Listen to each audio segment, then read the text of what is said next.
Hello, ഇന്നത്തെ video എന്ന് പറയുന്നത് A productive day with me ആണ്. അപ്പോൾ ആദ്യമേ തന്നെ എനിക്ക് ക്ലാസ് ഉണ്ടായിരുന്നു 9 മണിക്ക്. അങ്ങനെ അതൊക്കെ അറ്റൻഡ് ചെയ്തതിന് ശേഷം ഞാനിങ്ങനെ പുറത്തേക്ക് ഇറങ്ങിയപ്പോൾ പുറത്ത് ചെറുതായിട്ട് മഴയൊക്കെ പെയ്യുന്നുണ്ടായിരുന്നു. നല്ലൊരു വെതറായിരുന്നു കേട്ടോ പുറത്ത്.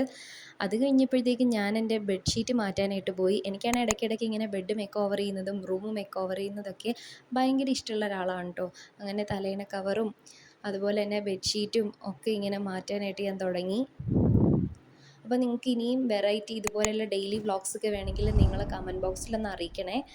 അങ്ങനെ ഞാൻ ബെഡ്ഷീറ്റൊക്കെ ഇങ്ങനെ മാറി, ബെഡ്ഷീറ്റൊക്കെ നന്നായിട്ട് തന്നെ വൃത്തിക്ക് വിരിച്ച് നന്നായിട്ട് വെച്ച് ഇടാ. ഇനി എനിക്ക് 11 മണിക്ക് അടുത്ത സെഷൻ ഉണ്ടായിരുന്നു. അങ്ങനെ 11 മണിക്ക് ഫിസിക്സ് ആയിരുന്നു. അങ്ങനെ അത് അറ്റൻഡ് ചെയ്തതിന് ശേഷം ഞാൻ കടയിൽ പോയി ഒരു ലേസ് വാങ്ങിച്ചു. അത് കഴിഞ്ഞ് ജ്യൂസ് കുടിച്ചു. കുറച്ച് കഴിഞ്ഞപ്പോഴത്തേക്കും ഉച്ചയ്ക്ക് ചോറ് തിന്നു. അത് കഴിഞ്ഞ് ഞാൻ കുറച്ച് നേരം കിടന്നു. അത് കഴിഞ്ഞ് വീണ്ടും എനിക്ക് 3 മണിക്ക് അടുത്ത സെഷൻ ഉണ്ടായിരുന്നു. അപ്പോൾ ഇത്രയൊക്കെയുള്ളൂ ഇന്നത്തെ video. Thank you for watching.